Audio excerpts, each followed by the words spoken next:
As to avoid any kind of confusion or misconception, please note that the following story is told from a female perspective. Now, onward with the story.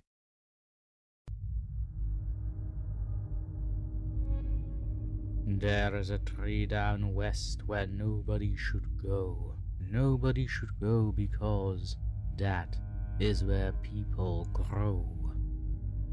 There is a tree down west where nobody should go.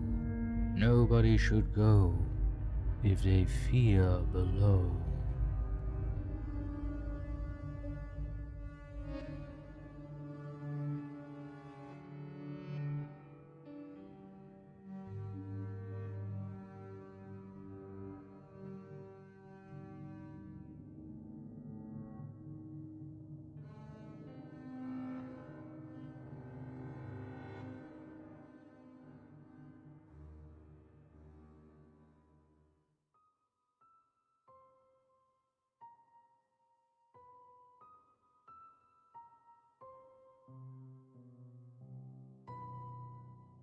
This is a tale that has been burned into our memories. Our grandmothers and their grandmothers have told us never to go to the old elm, the twisted elm whose knots have formed faces of the forgotten. Tourists come far and wide to awe at the tree, much to their own misfortune. We've buried more dead in their foreigner than we have our own, at least since the rise of morbid tourism. People have raided our land for not giving people back, without realizing that their loved ones caused their own absorption. The tree sits just on the outskirts of our town, a beautifully mangled mess, faces that are frozen in eternal sorrow.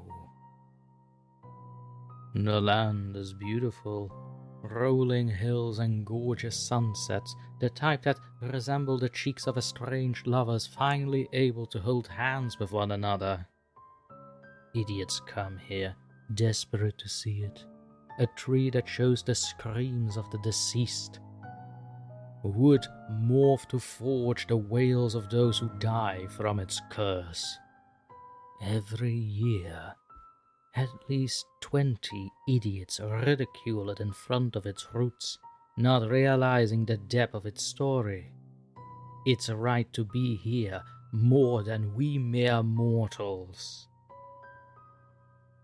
There are many stories as to its origins. It was the tree where Eve ate the fruit. Witches practiced there. A serial killer buried his victims there. None of these are true. None of them can be true. The roots of this tree grow lower than humans might comprehend. All we can know is to respect it. Harry Glennis joined us. Middle school, Class B. He was rowdy and had a nasty tendency to throw crumpled up balls of paper at the back of girls' heads. He said his time at school didn't matter because soon his family would move so he could do what he liked. Me and the other girls smiled and decided to tell him about the tree. He thought he was awful clever and went up to the tree, cursing it, and cemented his fate by spitting into one of the open mouths formed by the wood. He was right. His family did move, yet he didn't follow.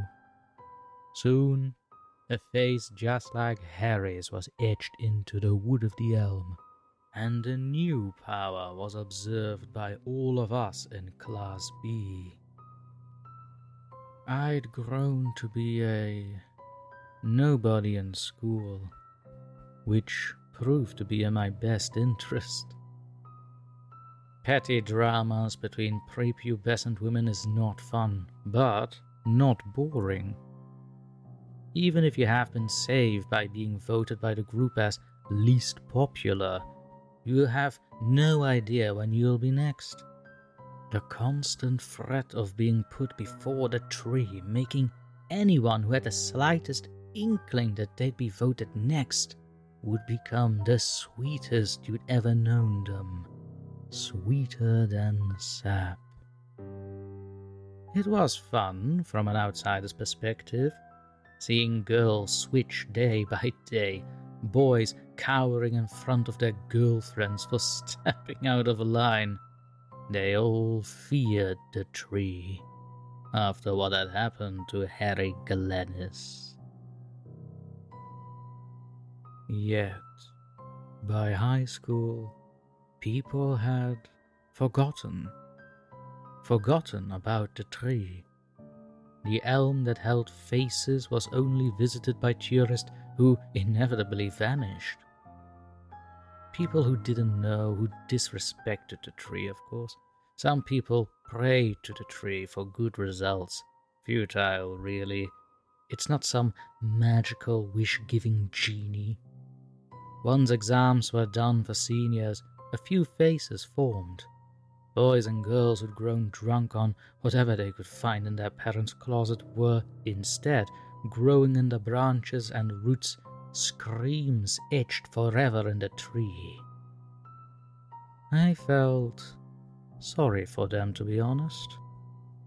They'd never considered contemplating the depth of what they were involving themselves in. A vigil was held there a week later. I got full marks on all my exams. I don't worry myself about the tree. The tree sat there for a year, untouched. People were too scared about the tree. I spent most of my days sitting under it, studying. The faces helped me with the answers. By senior year, no one messed with the tree. It began to wilt, and screams could be heard late at night by drunkards on their way home. I watered it daily, trying to name as many faces as I could. It wasn't like it would hurt anyone doing so. The faces thanked me, but beckoned for someone else. I pretended like I didn't know what they wanted. A girl, Sarah, accidentally relieved herself on the tree when, drunk. It's obvious what happened. I felt frightened because the tree had called for Sarah when I was tending to it. It knew who was coming next. I watered the tree once more, and they responded. There is a tree down west where nobody should go. Nobody should go, because that is where people grow. There is a tree down west where nobody should go. Nobody should go if they fear below. That's why she grows. I told my grandmother that our tree's story had changed, that it means she's next.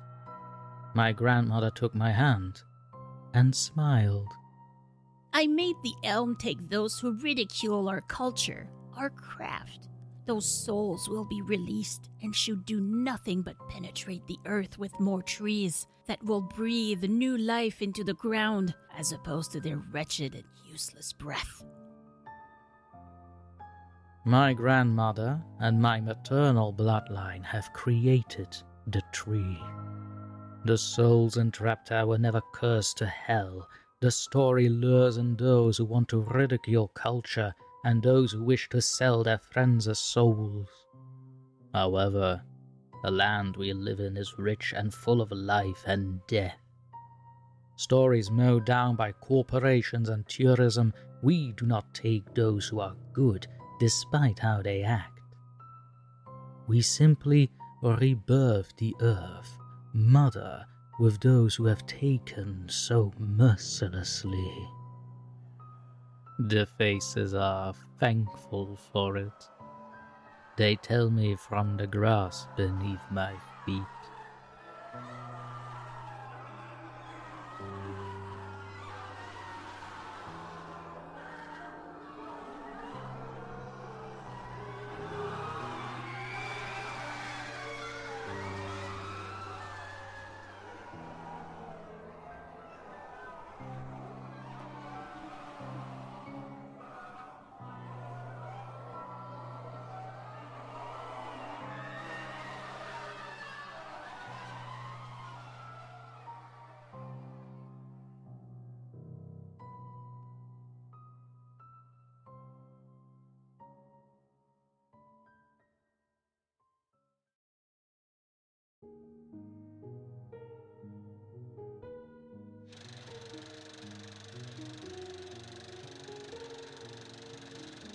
And today we approach the story of the tree down west with a profound understanding of the supernatural and the complexities of human nature.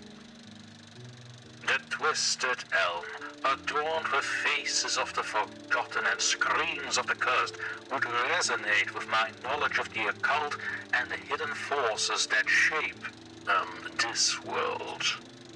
The girl's encounters with the tree would reveal a rich tapestry of fear, respect, and fate, mirroring the intricate dance between mortality and the unknown that I have long studied and experienced. Delving deeper into the origins and significance of the tree, I would scrutinize the layers of symbolism and mystery woven into its ancient roots and sorrowful faces. The tales of tourists vanishing, faces etched into the wood, and the consequences of disrespecting the tree would speak to a deeper truth about the interplay of power, belief, and consequence in the realm of the supernatural. As we unravel the complexities of the tree's story, I would draw parallels to my own affairs into the dark underbelly of the occult world, recognizing the echoes of ancient truths and timeless forces at play. Through those sad experiences, I could also analyze the underlying themes of redemption, sacrifice, and rebirth that permeate the tale. The evolution of the tree from a feared entity to a misunderstood guardian would reflect a deeper understanding of the cyclical nature of life, death, and transformation that underpins the realms beyond. And thus we have navigated the intricate web of human folly, spiritual resonance, and cosmic significance woven into the story of the tree down west. And I cannot help but think that this particular tree would make a marvelous centerpiece into the asylum's new botanical gardens, free for all to see.